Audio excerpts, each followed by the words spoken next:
Bonjour et bienvenue chez les douceurs de Maëlys. Je vous retrouve aujourd'hui pour une nouvelle recette et on va réaliser ensemble des croquants au raisin sec. Donc une recette très facile et rapide à réaliser qui donne d'excellents croquants bien fondants en bouche.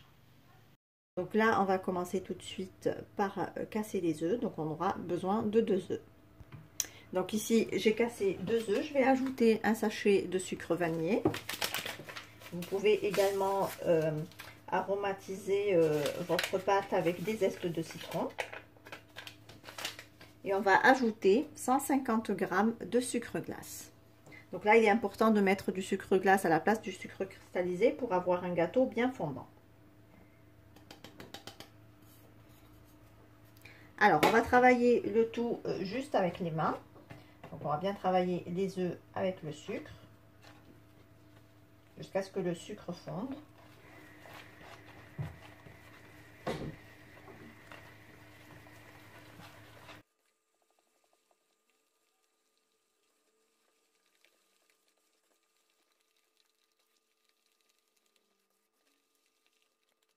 Alors une fois que donc on a bien travaillé les œufs avec le sucre, on va ajouter 200 ml d'huile. Donc ici c'est de l'huile de tournesol. Et on mélange à nouveau.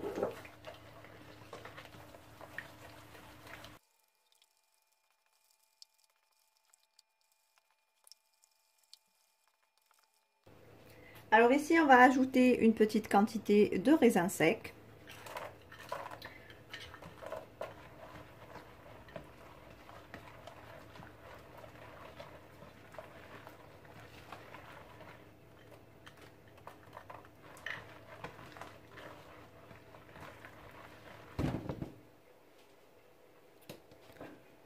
Et on va commencer donc à ramasser notre pâte avec la farine.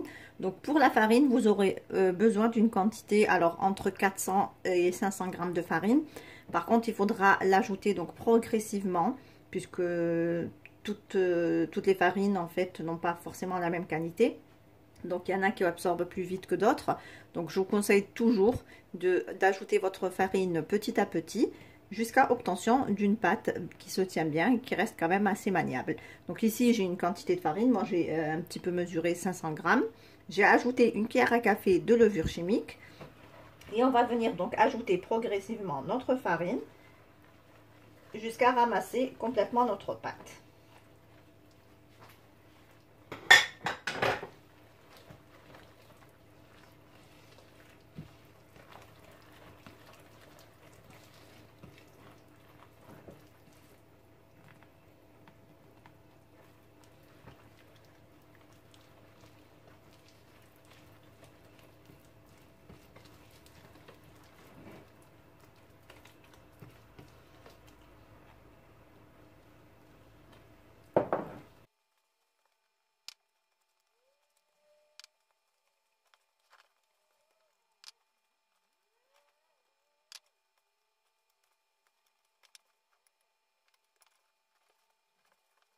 Fini donc de ramasser ma pâte. Donc voici la texture que vous devrez avoir. Donc une pâte qui se tient, donc ne colle plus aux mains mais qui reste quand même assez molle. Donc moi pour ma part, donc j'ai utilisé les 500 g de farine. Donc là j'ai mis la quantité complète. Voilà, donc là j'ai une bonne pâte. Je vais donc la diviser en deux et on va commencer le façonnage de nos croquants. Voilà, donc ici j'ai découpé ma pâte en deux, donc j'ai formé comme ceci des boudins et là je les ai légèrement aplatis. Comme la pâte contient de la levure chimique, donc elle va un tout petit peu gonfler.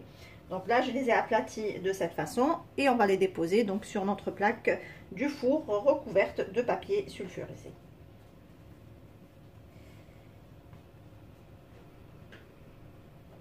Voilà.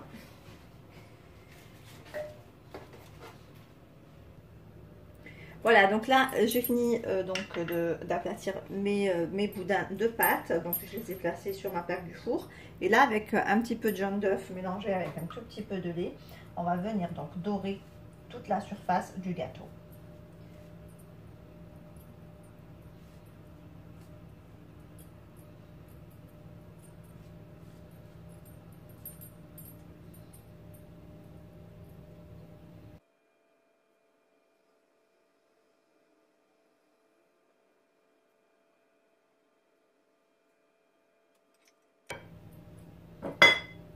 à l'aide d'une fourchette, vous pouvez donc faire quelques dessins sur la surface du gâteau pour avoir un petit relief qui soit bien joli.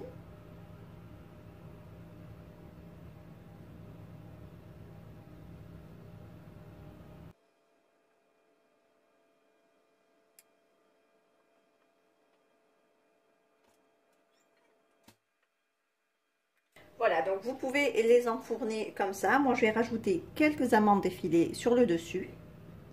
Donc là, j'ai quelques amandes effilées que j'ai un petit peu juste écrasées comme ça au doigt, juste pour casser un petit peu la feuille.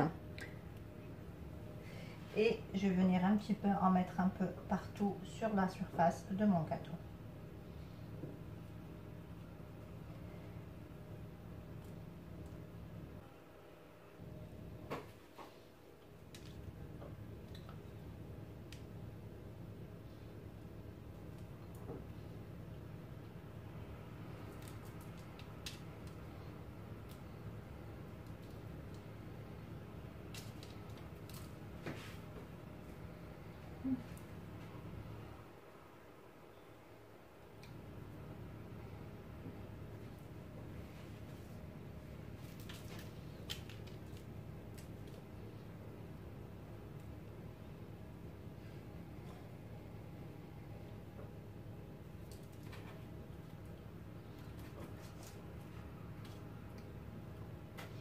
Voilà, à présent, donc je vais enfourner mes croquants donc, dans un four préchauffé à 180 degrés pour une durée entre 20 à 25 minutes.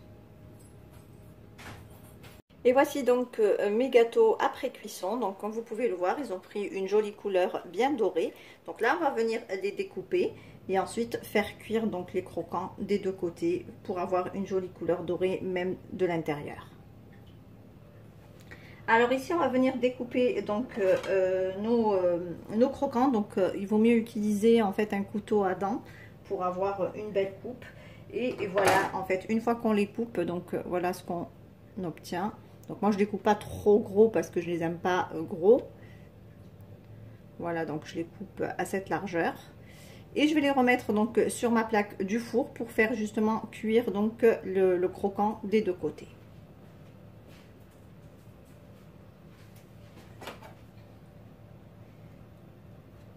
Donc je passe délicatement mon couteau pour ne pas casser la pâte.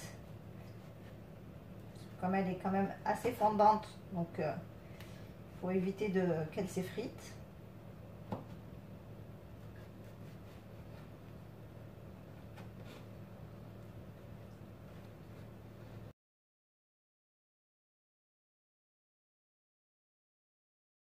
Donc on récupère nos petits croquants qu'on remet donc sur la plaque du four et ensuite on va les enfourner encore entre 5 et 10 minutes le temps que l'intérieur soit bien cuit. Voilà, une fois qu'on a terminé donc de découper nos gâteaux, on les place comme ceci donc sur une plaque recouverte de papier sulfurisé et on va encore les enfourner pour 5 à 10 minutes et leur laisser en fait le temps de cuire bien de l'intérieur. Donc là après vous pouvez cuire d'une face, les retourner et cuire de l'autre face. Moi comme mon four est à chaleur tournante, donc j'aurai de la chaleur en bas et en haut, normalement je vais cuire juste sur une seule face et ça devrait être bon pour les deux côtés. Voilà, on se retrouve tout à l'heure pour le résultat final. Et voici le résultat final de nos croquants après cuisson. Donc on obtient de délicieux biscuits bien croquants de l'extérieur et fondants en bouche. Une recette très facile et inratable que je vous invite à essayer sans plus tarder. Ici on arrive à la fin de notre recette. J'espère que celle-ci vous a plu. En tout cas si vous avez aimé, laissez-moi un like et un commentaire et n'hésitez pas à partager la vidéo autour de vous. Si vous êtes de passage sur ma chaîne, soyez les bienvenus. Vous pouvez vous abonner en cliquant sur le macaron qui apparaît sur votre écran. Et vous pouvez également activer la cloche des notifications pour ne pas rater les prochaines recettes. Je vous laisse la liste des ingrédients en langue arabe et en langue française en barre d'informations, ainsi que les liens vers mes comptes Instagram et Facebook. Quant à moi, je vous souhaite un bon appétit. Je vous retrouve très vite pour de nouvelles recettes. Merci de m'avoir suivi et à très bientôt chez les douceurs de Maëlys.